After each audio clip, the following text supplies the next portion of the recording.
Buenas tardes. Desde la Cátedra de Integración Germánico Salgado, con el apoyo del Área de Estudios Sociales y Globales de la Universidad Andina Simón Bolívar, sede Ecuador, les damos la bienvenida a la conferencia Transformación del Sistema Internacional, la Administración de Venezuela, desarrollada en el marco de la serie Retos para América Latina. Un saludo cordial al moderador, a nuestros panelistas y al público que nos acompaña esta tarde a través de la plataforma Zoom. Las preguntas al público las recibiremos a través del chat de Zoom. Las personas interesadas en volver a mirar la charla o que se registraron pero no pudieron conectarse podrán ver esta grabación y las anteriores en la página de la Cátedra de Integración Germánico Salgado. Les voy a poner el link en un momento. Cedo la palabra al profesor Pablo Andrade. Buenas tardes. Buenas tardes, muy buenas tardes a todos. Bienvenidos a este panel. Hoy no venimos a hablar de la crisis venezolana como un evento aislado ni como algo meramente doméstico. Venimos a analizarla como un fenómeno sistémico que está redefiniendo la geopolítica, la economía y la seguridad de toda nuestra región. Para desmenuzar las tres preguntas fundamentales que nos convocan y que les pasé a los colegas en su momento, esto es la naturaleza del Estado venezolano, la pugna entre potencias en su territorio y el impacto en el consenso democrático regional, contamos con tres expertos que nos ayudarán a elevar la mirada. En primer lugar, nos acompaña John Paul Gajesimovich, profesor asociado de la Academia Naval de los Estados Unidos. John es uno de los observadores más agudos de la política comparada en América Latina. Su trabajo se ha centrado en comprender cómo las instituciones, o la falta de ellas, moldean el comportamiento de las élites. John, tu perspectiva será vital para abordar nuestra primera pregunta. ¿Estamos ante un Estado capturado por lógicas criminales o ante una arquitectura institucional diseñada quirúrgicamente para la supervivencia autoritaria? Antulio. También nos acompaña Antulio Rosales, profesor en la Universidad de York, Canadá, mi alma mater. Antulio es un referente en la economía política del extractivismo y el desarrollo. Él ha acuñado conceptos clave para entender a Venezuela, como el de rentismo radical, para explicar cómo un Estado en crisis muta hacia nuevas fronteras de financiamiento, desde el oro hacia los activos digitales. Con Antulio exploraremos nuestra segunda interrogante. ¿Cómo juega Venezuela en el tablero de ajedrez entre China y Estados Unidos? ¿Qué tan soberana es realmente esa relación bajo la presión del gobierno de Estados Unidos? Finalmente, completamos esta mesa con Dalicet Rojas Rendón, profesora del IAEN y experta en relaciones internacionales y en gobernanza migratoria. Dalicet aporta la pieza que conecta el drama interno con la realidad regional. Justamente nos acaba de pasar en la charla breve que teníamos antes de iniciar, antes de abrir los micrófonos y las cámaras. Su investigación sobre la seguridad humana y las consecuencias de la inmigración venezolana en la región es fundamental para comprender el desborde de la crisis. Dalicet nos ayudará a responder nuestra tercera pregunta. ¿Ha fracturado la crisis venezolana y la respuesta de Washington el ya débil consenso democrático en América Latina, convirtiendo la migración y la seguridad en herramientas de polarización política? Con este mapa que he trazado brevemente, pasemos a la acción. Vamos a movernos de lo descriptivo a lo especulativo y de lo nacional a lo internacional. Así es que yo me gustaría empezar contigo.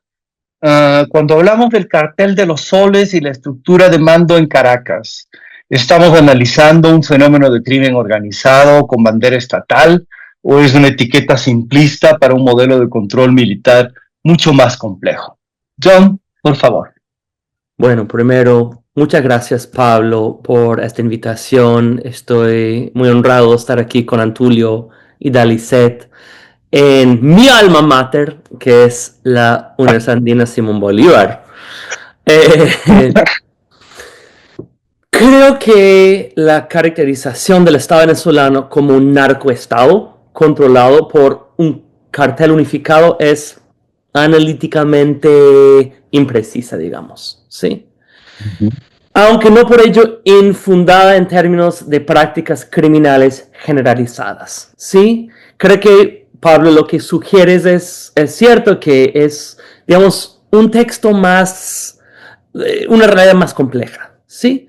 El Estado venezolano no está controlado por una organización criminal única, pero sí está profundamente penetrado por redes criminales que operan desde dentro del aparato estatal, si eso tiene sentido, ¿sí?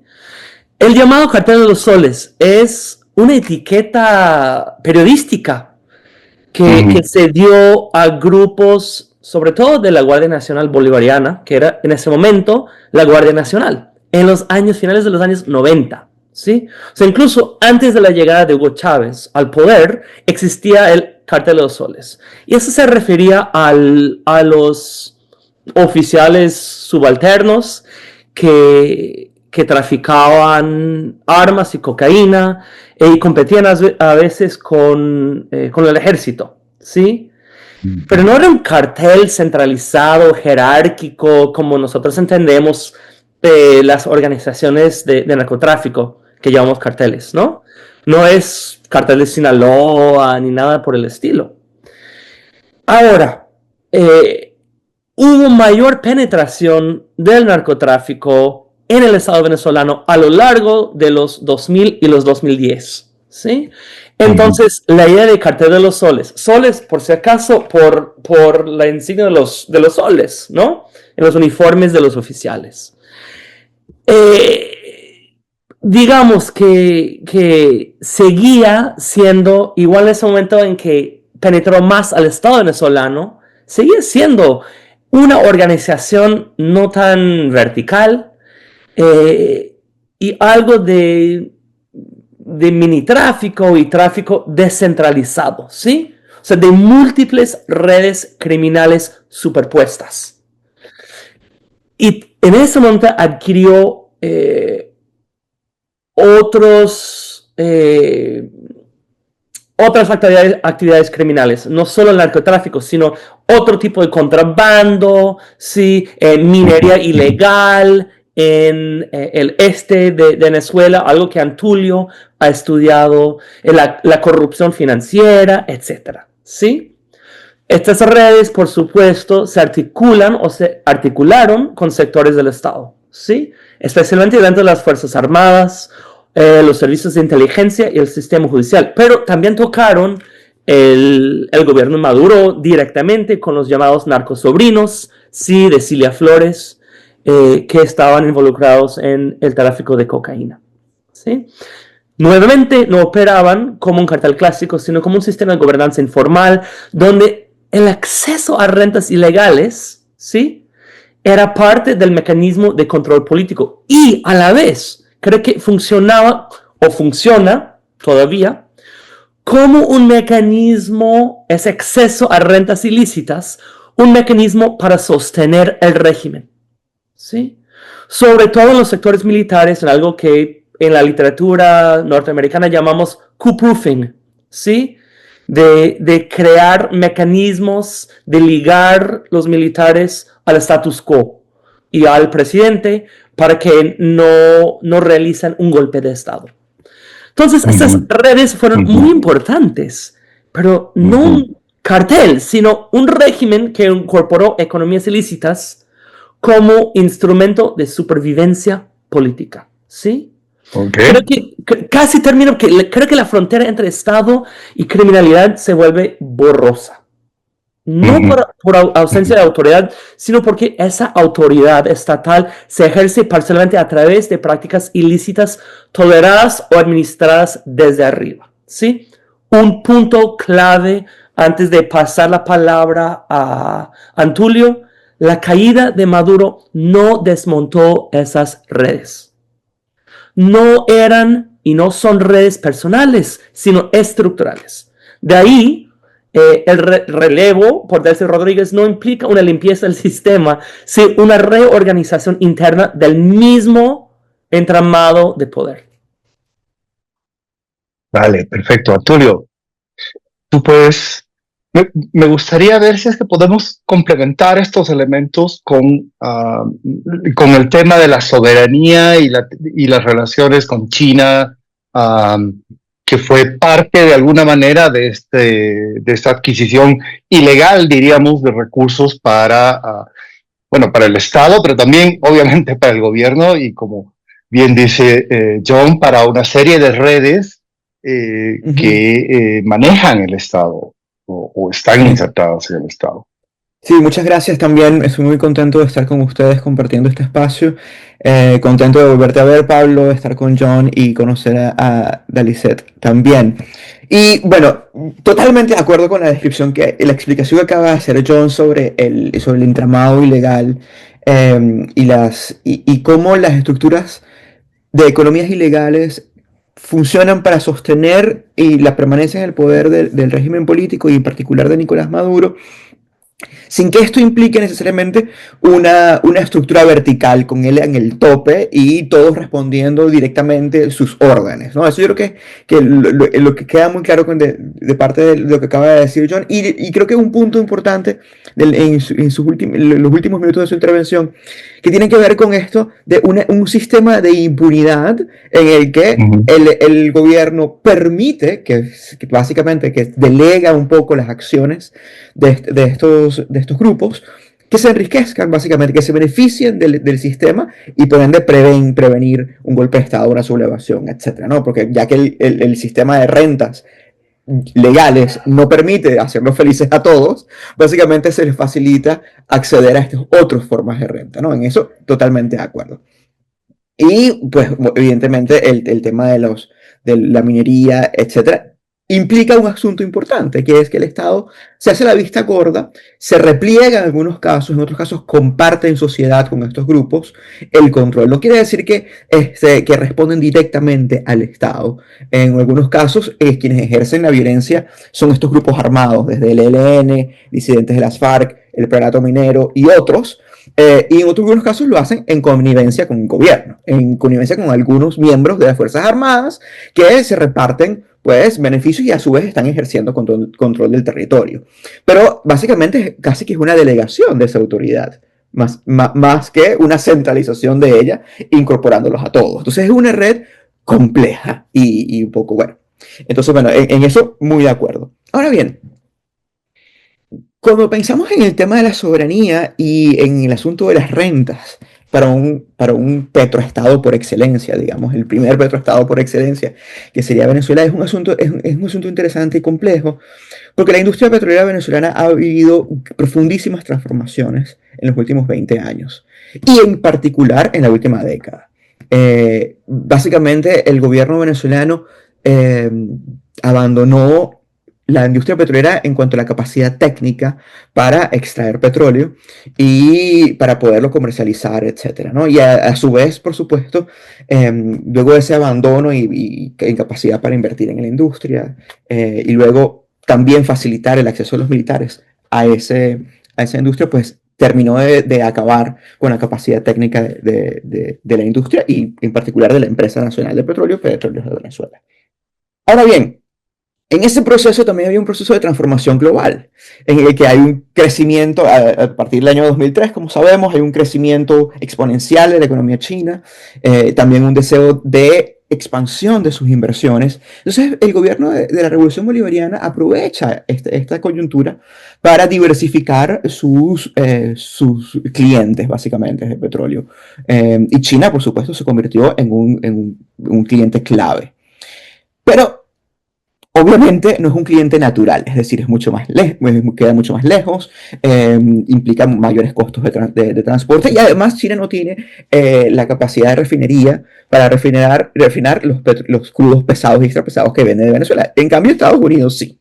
Entonces, bueno, esa transición fue una transición un poco compleja, pero en última instancia, el gobierno primero de Chávez, básicamente a partir del año 2007, comenzó a trasladar algunos de los crudos que normalmente enviaba a Estados Unidos para hacerlo a China. Y luego hay un proceso de reconversión nacionalista que cambia la naturaleza de los contratos para empresas mixtas con control absoluto, un control mayoritario del Estado. Y en eso China aprovecha y se inserta en el entramado de inversiones petroleras en Venezuela. Entonces China tiene un alto interés en formar parte de ese negocio, porque Venezuela tiene las mayores reservas del mundo y porque puede ser un proveedor confiable. Eso es lo que pensaba el gobierno chino originalmente alrededor de 2007 a 2013 más o menos. Bueno, podía confiar en esto, entonces invertía, hacía préstamos muy generosos que llegaron a rondar los $60.000 millones, ¿no? En varias etapas, hasta que en el año 2013 pues paró. Y la razón por la cual paró es por la incapacidad interna del gobierno venezolano. La incapacidad para poder dedicar las inversiones necesarias para poder refinar el petróleo, para poder completar los proyectos que habían acordado con China. Entonces, allí queda un poco en el vacío y luego vienen las sanciones, ¿no? Sanciones que comienzan en 2017 con sanciones a la deuda venezolana y luego en 2019 al petróleo venezolano. Y eso termina de cerrar la llave del acceso de Venezuela al mercado estadounidense. Pero China ya en ese momento estaba en una relación muy tímida con Venezuela. No quería ir a salvar a Venezuela y tampoco quería ir en contra de las sanciones estadounidenses y las sanciones de segundo grado. Básicamente, China dejó a Venezuela a su suerte diciendo, bueno, lo que tú me puedas vender yo te lo voy a comprar, lo vamos a comprar con grandes descuentos porque van a ser, como llamamos, con el dark fleet y con off the radar, es decir, con mecanismos de evasión de las sanciones. Entonces va a ser con descuentos, etcétera, para ir pagando esa deuda. Entonces, llegamos al 3 de enero, ¿no? Vamos a caer en esta nueva coyuntura geopolítica en el que Estados Unidos ha comenzado a justificar su acción, el gobierno de Donald Trump ha comenzado a justificar su acción, ya no tanto como una medida solamente de antidrogas y no solamente como una medida para contener la inmigración, etcétera, que es parte también del discurso original que Stephen Miller y otros estaban avanzando, sino que Donald Trump fue directo a justificarlo alrededor del petróleo. Básicamente, y esto además, junto con la doctrina, con el relanzamiento de la doctrina Monroe con el corolario Trump, que luego se llamaba la Monroe Doctrine, ¿no? que es la mezcla de Monroe y Trump, que básicamente implica los adversarios de Estados Unidos no van a estar ocupando espacios del negocio petrolero que tanto nos importa a nosotros, y en particular en Venezuela, sino que nosotros vamos a estar en control de eso. Y en efecto, desde el 3 de enero en adelante, las grandes transformaciones que han estado ocurriendo dentro de Venezuela tienen que ver con el tema petrolero. No hay casi que ningún anuncio sobre las drogas. Yo no he escuchado el primer gran anuncio de medidas de seguridad para detener el tráfico, etc. Eso pareciera que ha pasado a un plano muy secundario. En cambio, se ha habido cambios importantes en el asunto petrolero. Y lo que esto nos indica es un deseo, una decisión rápida de apertura directa a la inversión extranjera, con grandes cambios en la gobernanza de los contratos, etcétera. Se abre un gran abanico de nuevos contratos de participación, nuevas empresas mixtas, y les voy a decir rápidamente 4 puntos centrales. Una reducción muy al mínimo de las regalías, que pueden llegar a ser cero, de impuestos cero, pero un máximo de 30%. Y algo central que nunca en Venezuela había ocurrido desde el gran momento de nacionalismo petrolero de 1943. Y era una transferencia directa al control operacional de las inversiones. Desde el 76 no se había podido hacer algo así, y desde el 43 no había unas condiciones tan malas en cuanto al peso de los impuestos.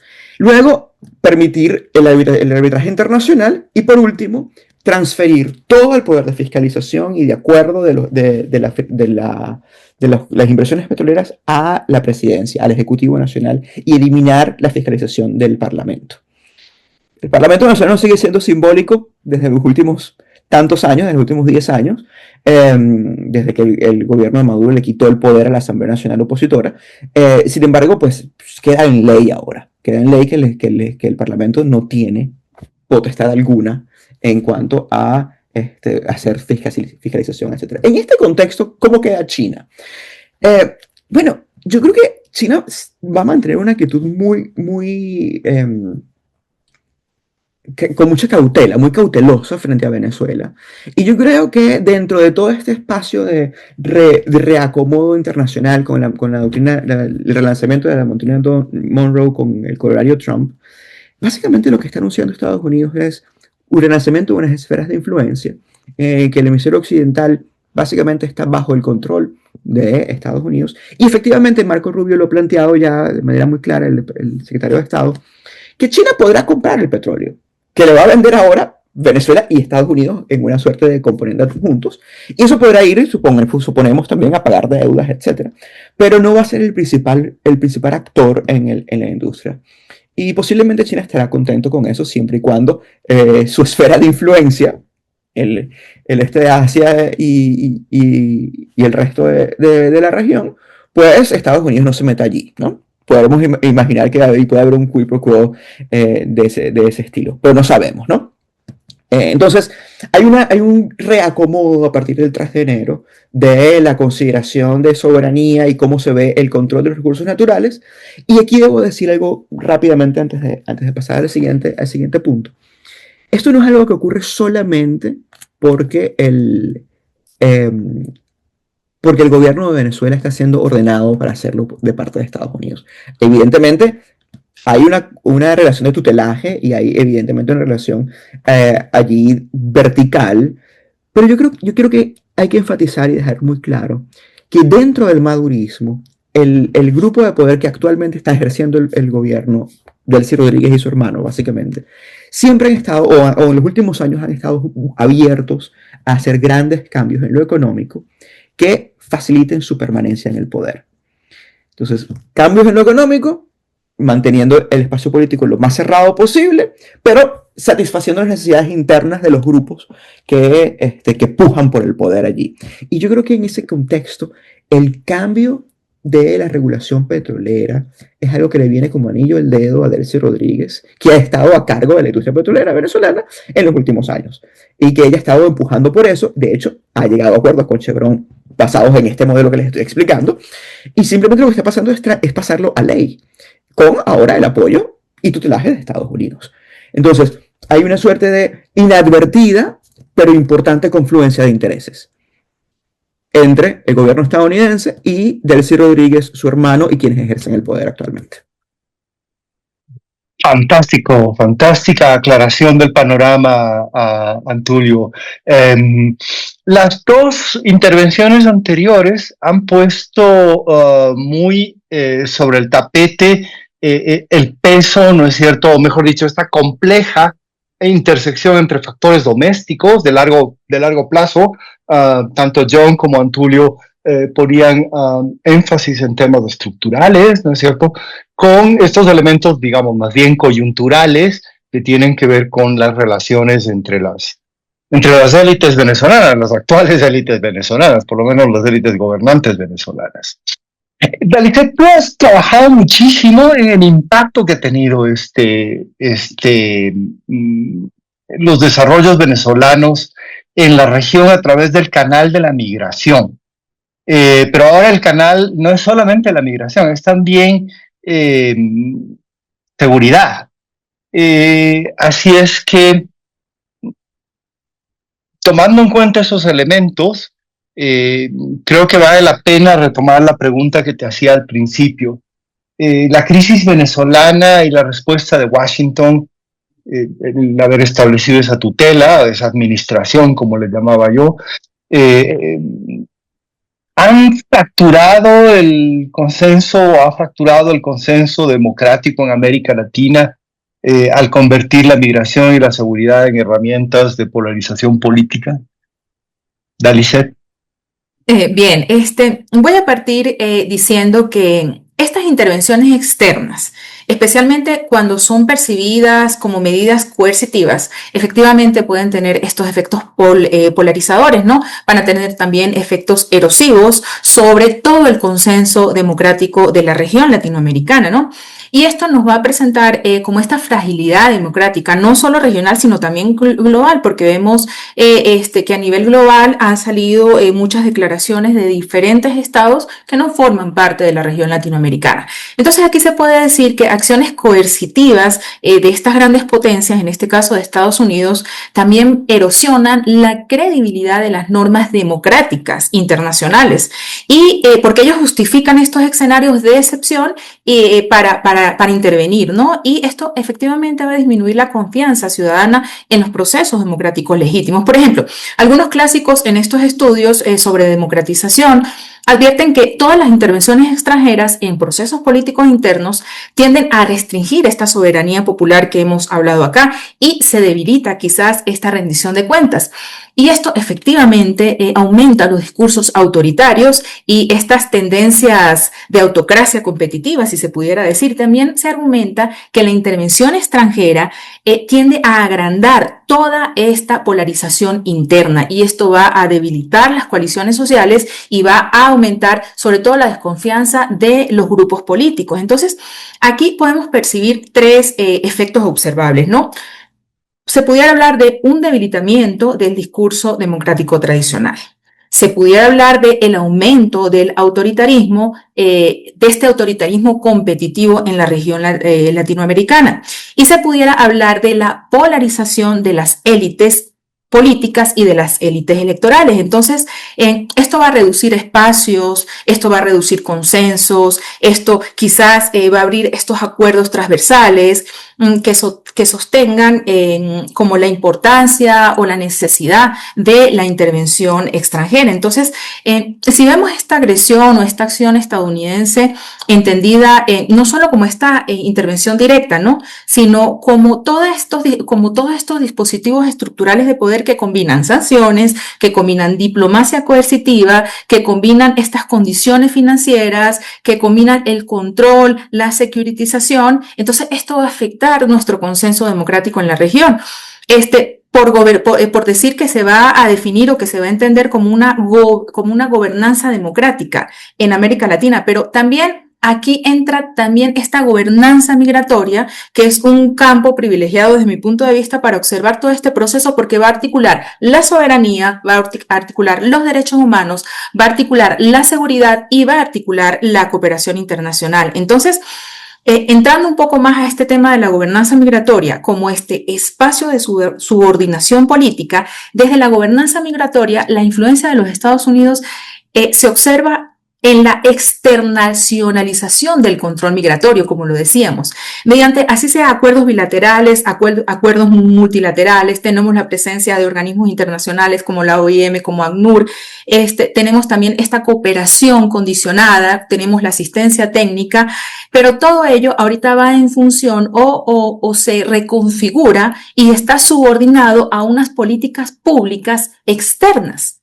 específicamente las políticas de los Estados Unidos. Y esto nos va a limitar enormemente la capacidad que tenemos como país de diseñar políticas públicas migratorias soberanas y participativas. Entonces, aquí se presenta de forma muy clara la securitización de la migración y este vaciamiento democrático. Entonces, aquí vamos a reducir el debate democrático, vamos a hacer mucho más visible la securitización bajo este discurso de que existe una crisis, de que existe una amenaza, y en los Estados Unidos están promoviendo mucho estos enfoques centrados solamente en la seguridad nacional, en el control fronterizo. Entonces, dentro de este marco y desde la gobernanza migratoria, esto nos va a implicar este desplazamiento del enfoque de los derechos humanos, donde se están debilitando los pilares normativos de este consenso democrático regional. Entonces, también esta externacionalización del control migratorio, como esta forma de una gobernanza tutelada, como les dije, subordinan políticas públicas a estos incentivos y sanciones externas para limitar la capacidad institucional que tenemos o que tienen los estados para definir sus propias políticas y estrategias migratorias, van a reducir la participación de actores nacionales y van a concentrar las decisiones ahora solamente en lo que promueva y en lo que piense que está bien los Estados Unidos. Y vemos que, por ejemplo, la política migratoria de los Estados Unidos ha sido muy se ha ido al extremo.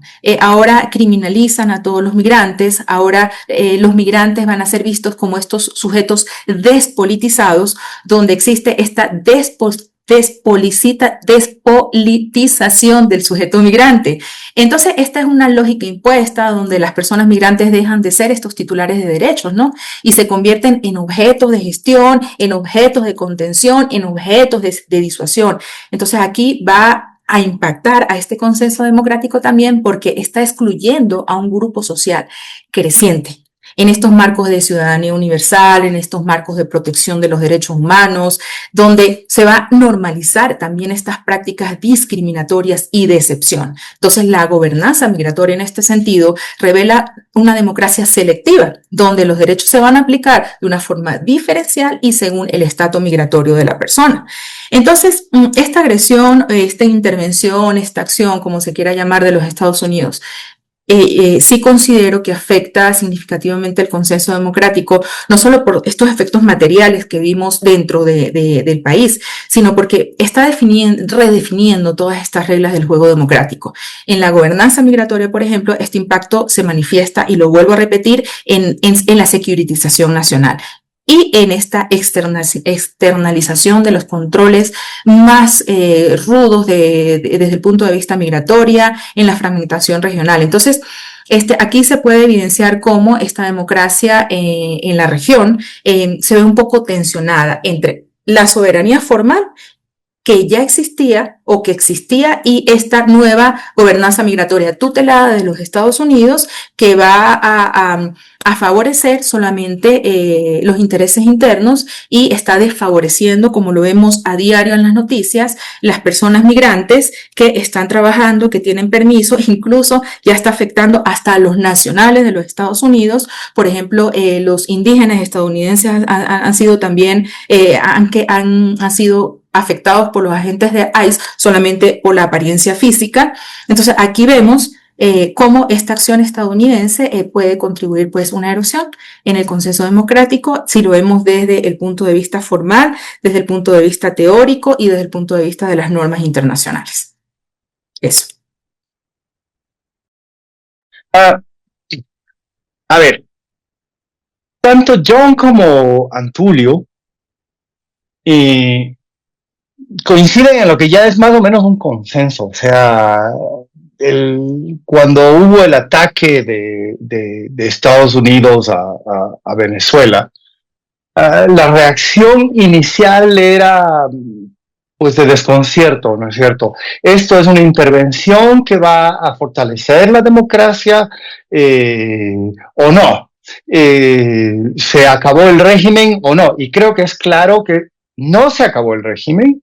Es cada vez más evidente que el régimen, no solamente que no se acabó, sino que ahora está en otras manos, ¿sí?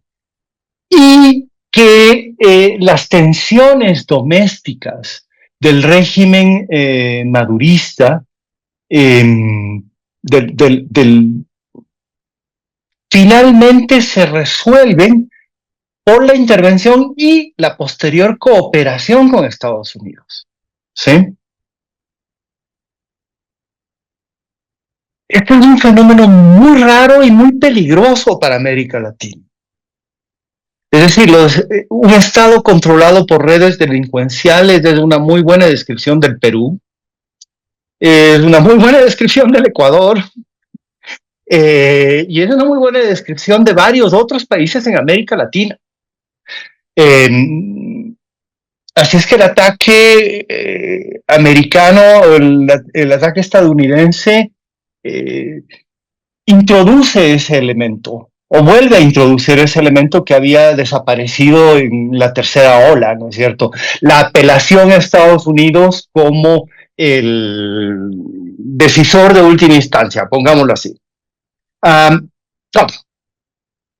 Les invito ahora a reflexionar sobre este elemento que quedó un poco como afuera en sus primeras intervenciones. Tal vez comienzo. Dale. Pensamiento algo breve. O sea, Pablo, lo dijiste al final, ¿no? O sea, representa un cambio, pero solo un cambio desde 1900, 78, y ni siquiera 78, porque los Estados Unidos intervino en Grenada en el 83 y en Panamá en el 89. O sea, estamos hablando básicamente desde 1990, los Estados Unidos no intervienen. Pero la historia de los Estados Unidos en Centroamérica y el Caribe, a finales del siglo XIX, principios del siglo XX, es de una intervención tras otra. Y no solo eso, sino estados que se volvieron protectorados de los Estados Unidos. Como digo, yo doy clases en la Academia Naval de los Estados Unidos con capitanes navales que son el mismo rango de la gente que gobernaban países de Centroamérica, ¿sí? Entonces, Venezuela es tan distinto. O sea, es distinto porque es Sudamérica, ¿sí? Porque no es Centroamérica ni el Caribe. O sea, es Caribe, pero no es una isla en el Caribe, no es Centroamérica. Y por otro lado, porque representa una quiebre con lo que ha venido los últimos 35 años. Pero a la vez es súper consistente con el trumpismo express, o sea, la doctrina de Trump, que no puedo decir la Donald ni nada de eso. O sea, el corolario de Trump a la doctrina de Monroe, que se manifestó en el documento de la Estrategia de Seguridad Nacional de los Estados Unidos en diciembre, que es un documento que dice las Américas, o sea, sobre todo Latinoamérica, es nuestra zona de mayor interés. Ya no nos interesa tanto Europa, ni África, ni siquiera China, tanto como América Latina. Y nos interesa por las drogas, por el narcotráfico, por la migración y porque queremos jugar este juego geopolítico con la China, ¿sí? Y queremos eliminar la presencia china en este hemisferio. Ok. Entonces, es muy consistente con ese documento y es consistente con el unilateralismo de Trump también, porque no cree en los mecanismos multilaterales, no cree en alianzas. O sea, es el presidente transaccional de su primer mandato a la N, ¿sí? Porque incluso esas transacciones son de corto plazo. Hoy somos amigos y mañana no, ¿sí? Bueno. Lo de Venezuela es muy consistente con eso. Y el nombramiento de Delcy Rodríguez, que aquí se filtró eso la mañana de, ¿no? El 3 de enero. Aquí se supo, antes de la rueda de prensa. Por lo menos en algunos círculos aquí. Eso se negoció antes. Eso no fue Trump así en la rueda de prensa que lo decidió. No, eso se había negociado antes. Eso también es consistente, porque lo que le interesa es la estabilidad y la inversión económica. Bueno, eso no es compatible con la democracia, que no es una prioridad en la estrategia de seguridad nacional y no fue parte del discurso de Trump en la rueda de prensa el 3 de enero. ¿Sí? Entonces, Venezuela, súper consistente esa actuación con lo que sí se podría esperar en otros países. En México, en Cuba, en Colombia, en Perú, en Ecuador. Yo no descartaría esa posibilidad, sobre todo en una administración que tiene todavía 3 años, ¿sí? En el poder. Hablé más de lo que quería. No, pero muy bien. No, yo creo que para una forma de sintetizar un poco lo que viene diciendo John, yo diría que con el 3 de enero y con Venezuela se encuentran dos fenómenos importantes, y fenómenos que en la ciencia política podemos decir a lo interno de los países y uno internacional. Y es, a nivel interno, es un franco retroceso del consenso democrático, es decir, lo que hemos llamado el democratic backsliding se confirma no solamente como la gran tendencia reciente que contraviene los últimos 35 o 40 años de apertura hacia la democracia, pero que vamos bien hacia atrás, pero que también incluye a los Estados Unidos, es decir, que incluye a Estados Unidos no solamente en retórica, le importa poco, y lo dijo así el presidente Trump cuando visitó Arabia Saudita y otros países del Golfo, que ya no vamos a venir a darles lecciones de democracia al mundo, lo que nos gusta es la estabilidad y los negocios y las transacciones, ¿no? Y ese deterioro de la democracia está acompañado además a nivel internacional con el erosionamiento de el famoso mundo definido y basado en reglas mutuas en las que se sustentan a través de acuerdos multilaterales, etcétera, que son progresivos, que van ampliando, digamos, acuerdos progresivos de distintos partidos, en este caso estados, a través de instituciones. Es decir, ambas cosas se encuentran en el contexto venezolano muy claro. Se encuentran en el contexto venezolano por su propia trayectoria interna histórica, es decir, Venezuela ya viene en un proceso de deterioro democrático muy profundo y de consolidación autoritaria, y John editó el libro por excelencia de esto con Raúl Sánchez Uribarri, pues eso no solamente es un ejemplo claro de venezolano a lo interno, sino que es un ejemplo de lo externo también. Es decir, el mundo basado en reglas no pudo responder a esa realidad. Las Naciones Unidas ha documentado las violaciones de derechos humanos, ha hecho una serie de movidas. La OEA tampoco pudo lidiar con este caso, no se pudo generar un acuerdo regional hemisférico para enfrentar el deterioro democrático del país, y terminó siendo el caso que nos encontramos en este momento. Entonces, sí, es un momento extraordinariamente complejo y peligroso, porque nos encontramos con una amplia incertidumbre y con un actor internacional que no ve fronteras en su capacidad de actuar en ese nivel. Y en ese contexto, incluso el resultado, digamos, que genera optimismo en ciertos grupos de observadores, analistas y venezolanos en general, es decir, se fue Maduro.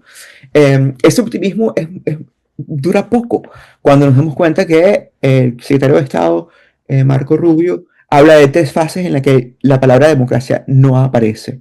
Él aspira que alguna vez Venezuela sea un lugar próspero y un lugar que pueda hacerse negocios y pueda crecer, etc. Bueno, aspiramos a eso. Pero la democracia no forma parte de esa conversación. Y bueno, las acciones posteriores al 3 de enero de Donald Trump con respecto a Groenlandia y a otros casos, indican que esa erosión del mundo basado en reglas se hace cada vez más patente, y que indican, pues, grandes incertidumbres para lo que nos enfrentamos al futuro.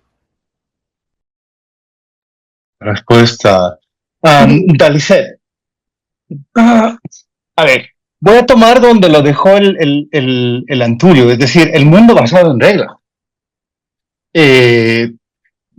La protección de flujos migratorios depende de un mundo basado en reglas.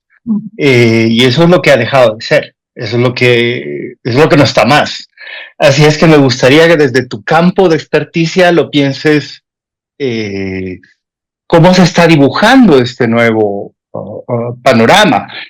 Estabilidad, inversiones y el etnonacionalismo raro de los trumpistas, ¿no es cierto?, que dicen cualquier cosa menos migrantes latinoamericanos, ¿sí? O coreanos, incluso coreanos, cualquiera que sea diferente, no. Y eso es claramente una violación o sea, es la nueva regla en juego. Así es que, doña... Sí, pero antes de abordar esta pregunta, yo quisiera hacer solo un comentario sobre lo que dijo especialmente Antulio, ¿no? Es que estoy muy de acuerdo. Primero, este conversatorio está siendo realizado unos 27 días después de ese 3 de enero, y ya tenemos como un panorama un poco más amplio de lo que está pasando, porque no se podía hacer esto al día siguiente, porque efectivamente las personas tenían una percepción muy optimista de los cambios políticos que se iban a dar en el país. Entonces, todos estos elementos han sumado más al análisis, porque ahorita en Venezuela se presenta un madurismo sin Maduro. Están todos los personajes en sus élites, en sus campos de mando, y esto a corto plazo ni a mediano plazo pudiera ser muy óptimo para los Estados Unidos, porque si no se restituye el sistema democrático en Venezuela, vamos a seguir con las mismas condiciones de deterioro y de la crisis estructural que hemos venido viviendo. Ahora bien, en cuanto a esta estabilidad, las inversiones, el trato que han tenido los migrantes luego de este 3 y esta reconfiguración, yo lo veo de forma muy preocupante porque tanto en el trato social que ha tenido el venezolano en los diferentes países, no solamente en los Estados Unidos, sino en Ecuador, en Colombia, en Perú, en Chile, que he tenido reuniones con mis connacionales para abordar esta nueva visión que tienen de nosotros, es de cuándo te vas. Vas a regresar a tu país. A los 2 días siguientes, acá en el Ecuador, luego del 3 de enero, se hizo una encuesta en el Parque La Carolina. El Parque La Carolina es uno de los parques más grandes que tiene Quito. Se hizo una encuesta de no sé quiénes, no sé bajo qué estándares y bajo qué protocolos, pero que el comercio publicó. Y estas encuestas dieron como resultado que el 80% de los venezolanos entrevistados se iban a devolver al país. Y esa fue noticia durante los 5 días siguientes, que de los 400.000 venezolanos aproximadamente que estamos acá en el Ecuador, el 80% de los venezolanos se quiere regresar ya al país, pero sin ningún fundamento académico, sin ningún fundamento técnico, pero eso abrumó a la sociedad. Una colega de Chile estaba comentando ayer que tuvimos una entrevista, que qué bien que estás acá, qué bien que eres docente acá, pero te vas ya a tu país, te ayudo. O sea, mucho haces si te vas. Entonces, esa es la percepción que estamos teniendo, ese es el trato que está teniendo el migrante venezolano en estos países, al menos de lo poco que he podido analizar estos días. ¿Qué estabilidad se puede tener con esta percepción de que muy bien, viviste aquí 10, 20 años, pero bueno, ya de tu país sacaron al presidente malo, ya deberías irte? En cuanto a las inversiones que hace la OIM, que hace ACNUR, que hace organismos internacionales, organizaciones no gubernamentales como el HAYA, el Consejo Noruego, hasta el momento todo ha estado como invisibilizado, silenciado, esperando a ver qué pasa. El único que está haciendo ruido a nivel migratorio son los Estados Unidos, porque los Estados Unidos están con este cierre completo de fronteras hacia los latinos, hacia los coreanos, hacia los africanos, porque son los diferentes. Entonces, yo sí quisiera leer alguna política de inserción, de defensa de derechos humanos, de protección a los que están buscando asilo político en los Estados Unidos porque su vida peligra, porque está dentro de los protocolos de los refugiados, etcétera, porque existen estas normas. Entonces, el venezolano creo que ahorita está en un momento de indefensión total y absoluta, y vemos el caso del alcalde, un exalcalde de Mérida, Venezuela, que fue apresado, no recuerdo si en Minneapolis, no recuerdo muy bien ahorita, él estaba buscando asilo político, él salió huyendo del régimen y ahorita el ICE lo detuvo. Entonces, si a este funcionario, Carlos García se llama él, lo devuelven al país, no sabemos en qué condiciones va a ser recibido. Allá sigue existiendo el helicoide, siguen existiendo las cárceles siguen existiendo los presos políticos. Allá se está manejando un discurso de resistencia interna por parte de la actual presidenta encargada, que por cierto nadie ha votado por ella, y los Estados Unidos está manejando este discurso de que está colaborando, de que es una excelente persona, y ha querido invisibilizar y ha querido minimizar la presencia, la existencia de María Corina Machado como líder, y no líder de un año hacia atrás. Esta mujer, María Corina Machado, ha venido diciendo desde antes de que el expresidente Chávez ganara que la forma de que no se podía tener este tipo de régimen y que hay que salir de este régimen. Ha tenido ese discurso desde que empezó hasta las últimas declaraciones de ella. Se ganaron las elecciones el 28 de julio con un alto porcentaje de aceptación para Edmundo González. Entonces, ¿por qué minimizar? ¿Por qué invisibilizar estas elecciones? ¿Por qué decir que pudiéramos venir a nuevas elecciones cuando ya se tiene un presidente electo donde se tuvo hubo una alta participación de la sociedad, donde la oposición sacó sus actas, están resguardadas y donde el oficialismo nunca mostró las actas, a pesar de que incluso gobiernos que tienen esta ideología de izquierda le pidió al CNE que mostrara las actas y nunca mostraron las actas. Entonces, no se tiene estabilidad dentro del país, muchísimo menos tienen la estabilidad los migrantes fuera del país. Ahorita los migrantes venezolanos, la inmigración venezolana está tratando de entender lo que está pasando, está tratando de justificar su existencia en Ecuador, en Perú, en Colombia, en Estados Unidos, en México, en Panamá, etcétera, que no los manden para el país. Entonces yo creo que se necesita más inversión, se necesita esta inversión de la OIM, que es el organismo que debería llevar esta migración ordenada, segura, para que se tengan canales seguros, para que se respeten los derechos humanos de los migrantes, no solamente en tránsito, sino en destino, como los Estados Unidos, que no se vulneren. Y bueno, la política migratoria de Trump ha sido muy ruda, lo mantengo, y ya con las muertes incluso de los nacionales, ya esto pues está tomando un giro bastante oscuro, tanto para migrantes como para los nacionales en los Estados Unidos. Eso. Ok. En los programas de televisión sensacionalistas, que no es el caso de esto, pero tienen un truco que a mí me gusta. Cuando tienen un panel de expertos como este, y es la pregunta bomba, ¿no es cierto? 30 segundos, ustedes van a tener 30 segundos para responder a una pregunta que yo creo que es complicada. Y retomo un poco lo que acaba de decir la Lisette. Es, llamémosle así, el modelo venezolano, una anomalía histórica que terminará por colapsar, o el prototipo de Estado resiliente que veremos replicarse en otras democracias frágiles de la región bajo la presión internacional de Estados Unidos. 30 segundos. Vamos a darle al John la posibilidad de hacerlo rápidamente. Yo ni siquiera entiendo la pregunta.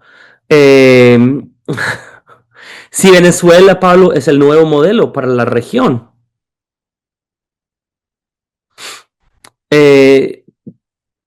estás en mute, pero Venezuela no puede ser modelo para el resto de la región por sus idiosincrasias, ¿sí?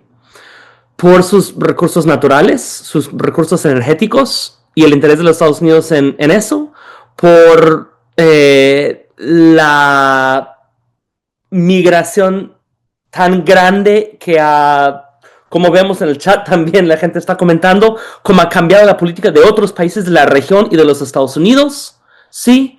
Y por la penetración criminal, que es la parte que más se acerca posiblemente a otros países de la región. Pero creo que estamos hablando de un lugar bastante idiosincrático como para poder reproducir ese modelo en otros sitios. 30 segundos. Sigues en mute. Perdón, decía que fueron 30 segundos justos. Antulio, tu turno. De acuerdo con John. No, yo sí, estoy de acuerdo con John. Y solamente añadiría que este es un modelo muy peculiar que requeriría esfuerzos logísticos y económicos muy importantes dentro de Estados Unidos. Yo creo que se plantea como una opción y como una amenaza. De hecho, a partir de las protestas en Irán, el gobierno de Trump está amenazando con una armada en la región, etcétera, y quizás hacer unos ataques cinéticos allí.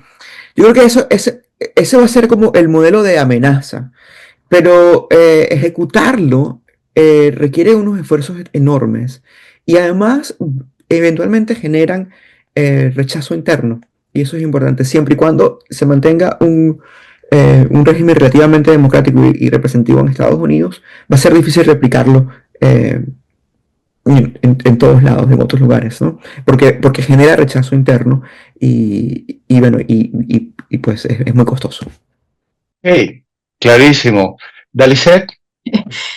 Bien, yo creo que este llamado modelo venezolano, que es altamente centralizado, es un modelo rentista, es un modelo con un fuerte control estatal, con actividades ilícitas, es muy difícilmente que se pueda replicar en la región, ¿no?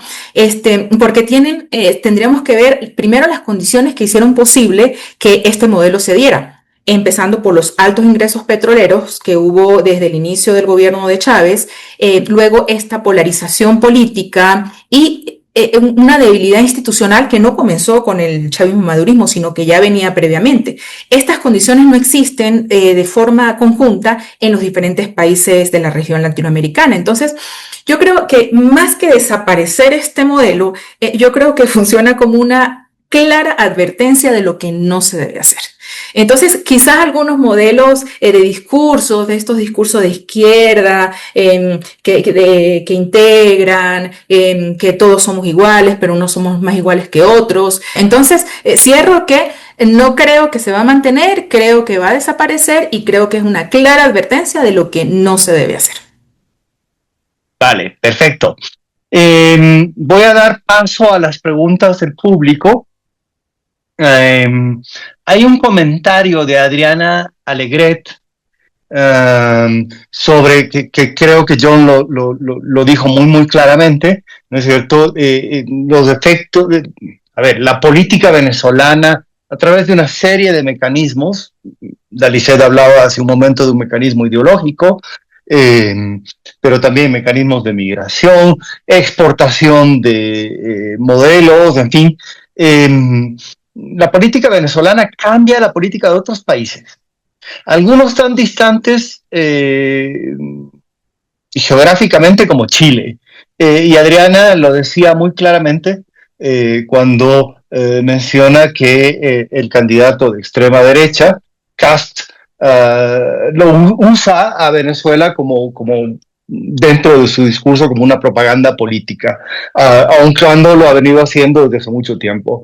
Y que igual cosa ocurre con el gobierno peruano, y acá, ojo, que algún rato hay que tomar en cuenta que el gobierno peruano, o mejor dicho, que Perú también tiene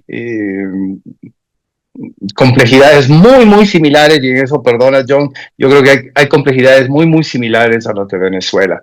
Altos recursos económicos, oro, delincuencia, y redes delincuenciales a cargo de tomarse o administrar el Estado. La diferencia fundamental, me parece, que en ese caso es que en Perú el poder no está en los militares, en Perú el poder está en el Parlamento. Pero bueno, dando paso a una pregunta que sí es obviamente, que sí está, mejor dicho, que está dirigida a los tres panelistas. Voy a leer lo que dice el señor o la señora M. Wett. Dice, por respeto al pueblo venezolano, ¿qué sugieren ustedes para que Venezuela recupere un poder económico real, honesto, digno de su potencial, sin una intervención americana adecuada y completa que empezó en enero? Les dejo con la duda. Grace Jaramillo, hola Grace, qué gusto que estés con nosotros. Grace Jaramillo pregunta, ni tan amenaza, o mejor dicho, ni tan amenaza, todo parece indicar que Venezuela será más bien un modelo a seguir por Estados Unidos para ataques quirúrgicos en otros países. Parece que Irán puede ser el próximo. Mi pregunta para John es por qué ni Rubio ni Trump exigieron mínimamente la liberación de al menos parte de los presos políticos, algo que al menos presione para una transición a pesar de toda la historia de Rubio con el país. Chao. Pucha. Esa pregunta de la economía venezolana. La economía venezolana es una economía que ha dependido desde los años 30 del petróleo y hay que sembrar el petróleo desde ese momento y hay que sembrar el petróleo todavía. Y es muy difícil cambiar de modelo económico así. Creo que incluso realmente la intervención de los Estados Unidos puede ayudar a la recuperación de esa industria. En el contrafáctico, o sea, ¿cómo habría sido, cómo podría ser sin la intervención de los Estados Unidos? Es una muy buena pregunta, porque en parte la economía venezolana sufría de las sanciones económicas de los Estados Unidos, ¿sí? Entonces creo que hay como muchos factores en juego ahí. A lo mejor los otros dos panelistas pueden contestar esa pregunta. Grace Jaramillo, hola Grace, ¿cómo estás? Estoy de acuerdo con eso de los ataques quirúrgicos. Obviamente eso es algo brillante para los Estados Unidos, que los Estados Unidos no perdió ninguna vida en el ataque, no hay botas en el terreno, que es algo que Trump quiere evitar, ¿sí? Y sirve como modelo en Irán o nuevamente México o donde sea, posiblemente. Pero la gobernanza sí es otra cuestión. Ahora, de por qué Rubio y Trump exigieron mínimamente la liberación al menos parte de los presos políticos, hoy o este fin de semana supuestamente están liberando más presos políticos. Y es parte del tratado, creo que tienen con Delcy. Ahora, yo creo que ese es Marco Rubio. Trump hoy acaba de arrestar 3 o 4 periodistas afroamericanos que publicitaron una protesta en una iglesia en Minnesota. Yo creo que a Trump no le importa lo más mínimo los presos políticos venezolanos, ¿sí? Tiene sus prioridades muy claras. Eso sí puede ser una prioridad para Marco Rubio e incluso creo que lo está trabajando, pero el chavismo no quiere soltar todos sus presos políticos, obviamente. Quiere hacer algo que le permite mostrar como un gesto de buena fe, pero que en realidad es algo reversible. Uno puede soltar presos políticos y luego adquirir nuevos presos políticos, ¿sí? Entonces, los cambios en Venezuela, el chavismo quiere, como ha siempre hecho, o sea, en los últimos 10, 15 años, quiere prolongar esta negociación o transición, entre comillas, para poder sobrevivir. Porque, como dijo en algún momento Antulio, lo que busca Delcy Rodríguez y Jorge, su hermano, son muy flexibles, son muy pragmáticos y son muy maquiavélicos. Y quieren sobrevivir simplemente. Y van a hacer todo lo posible para sobrevivir en esta situación. Antulio, Bueno, ¿quieres complementar algo? Yo quiero responder también las 2 preguntas. Estoy de acuerdo con John sobre el asunto económico. Y, a ver, la economía venezolana ha estado vinculada y conectada con el petróleo y con sus recursos naturales por 100 años. Y además conectadas, por supuesto, con sus principales compradores, que le dan una suerte de relación de dependencia, ¿no? Primero Estados Unidos, luego China y ahora nuevamente Estados Unidos. Y también diciendo, como dijo claramente John, asumir que el rol de Estados Unidos no es central, al menos en la economía venezolana, sería un acto de naivete, de ingenuidad, porque era necesario el levantamiento de sanciones para cualquier cambio económico profundo en el país, y en particular de esta industria. Ahora bien, el asunto es, los venezolanos y las venezolanas no hemos tenido ninguna discusión sobre cómo queremos reactivar esta industria. Es una decisión que se toma desde Miraflores y la Casa Blanca. No hemos tenido ninguna discusión sobre cómo en un mundo de cambio climático Venezuela va a retomar un mercado que posiblemente vaya a dejar de existir. Si consideramos la sobrevivencia humana como un objetivo loable para conseguir, pues debería dejar de existir o debería dejar de tener el mismo peso dentro de 25 años. Entonces, ¿quién va a asumir esas inversiones tan necesarias para reactivar esa industria? ¿Y para qué se reactiva esa industria? Eso no es una discusión que estamos teniendo en Venezuela. Pareciera que hay un consenso en que se desea reactivar esa industria, y para hacerlo, indudablemente corresponde que hayan inversiones que vengan de Estados Unidos y de otros países del norte global con condiciones que lo faciliten. Ahora bien, ¿bajo qué condiciones? ¿Quiénes son los dueños de las ganancias de eso y cómo se distribuye eso? Claramente, en un sistema no democrático, pues es muy difícil que eso beneficie a la población general. Y voy a hacer un comentario muy breve sobre esto para pasar a la siguiente pregunta. Y es, en este momento, el acuerdo Estados Unidos-Venezuela, que pasa por una cuenta en Qatar para recibir el dinero, se parece mucho a el manejo supraterritorial de Estados Unidos sobre Puerto Rico en grandes decisiones. Es decir, en última instancia se toman, lo que planteaba Marco Rubio es que Delcy Rodríguez y su gabinete iba a pasar un presupuesto y que era el Departamento de Estado que iba a aprobar el presupuesto y pasarle el dinero. Entonces imaginemos, eso es un recurso propio, nacional, que se vende en el mercado internacional, lo gestiona otro país y que gestiona nuevamente los recursos para nosotros. Y en eso no están las fuerzas de la sociedad venezolana presentes. No hay discusión en un parlamento, no hay un presupuesto que se discuta a lo interno, no hay gremios, no hay... ¿Que puede mejorar la economía? Indudablemente. Pero el foco, el locus de la toma de decisiones y de cómo se maneja eso no está dentro de Venezuela, está fuera. Y evidentemente hay enormes consecuencias para el manejo, digamos, soberano de los recursos. En eso estamos de acuerdo. ¿Cómo cambiar eso? Con presión interna y con movilización social, que en un contexto autoritario es muy difícil, ¿no? Por eso es importante que las fuerzas opositoras retomen su acción política dentro del país, ¿no? Un mensaje para las fuerzas opositoras. La segunda pregunta. Saludo para Grace. Les lanzo una primicia que parecerá que no están todos conectados en Twitter obsesivamente. Y los felicito por eso. La presidenta interina del gobierno de facto en Venezuela ha anunciado en la apertura del año judicial en el Tribunal Supremo de Justicia una ley de amnistía general. Que quizás sería, después del cambio, además del cambio de la ley orgánica de hidrocarburos, yo creo que sería el anuncio y el cambio más significativo que ha experimentado Venezuela en los últimos años. Una ley de amnistía general, incluso pareciera que dijo, todo esto lo están diciendo los periodistas que están soltando la información, están filtrándola a Twitter, pero no sabemos exactamente lo que dijo porque va a ser transmitido en diferido por Venezolana Televisión.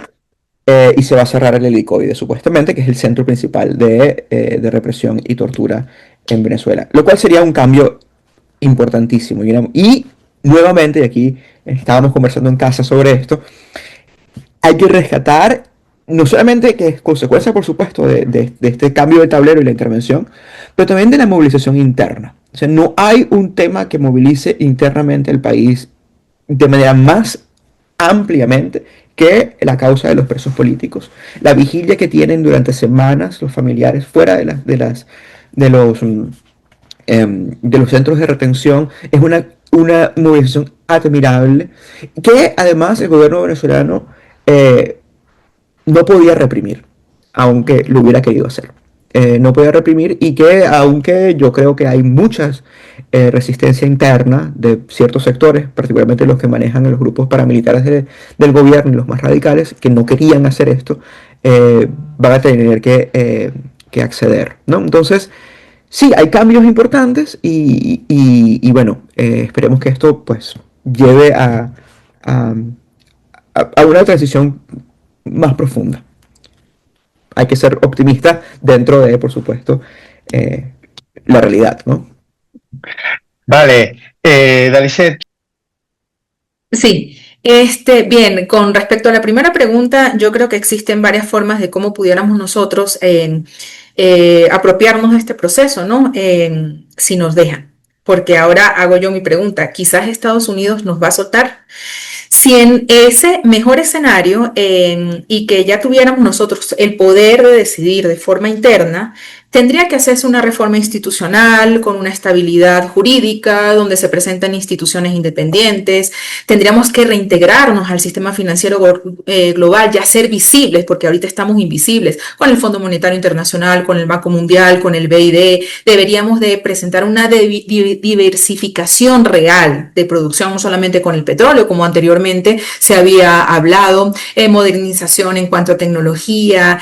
Tendríamos que priorizar la parte educativa, priorizar la parte del capital humano y reformas fiscales profundas que nos puedan ayudar a reducir esta informalidad.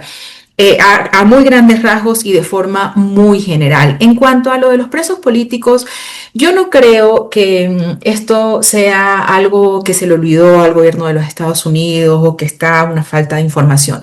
Yo creo que esto es una decisión muy consciente de los Estados Unidos. ¿Por qué?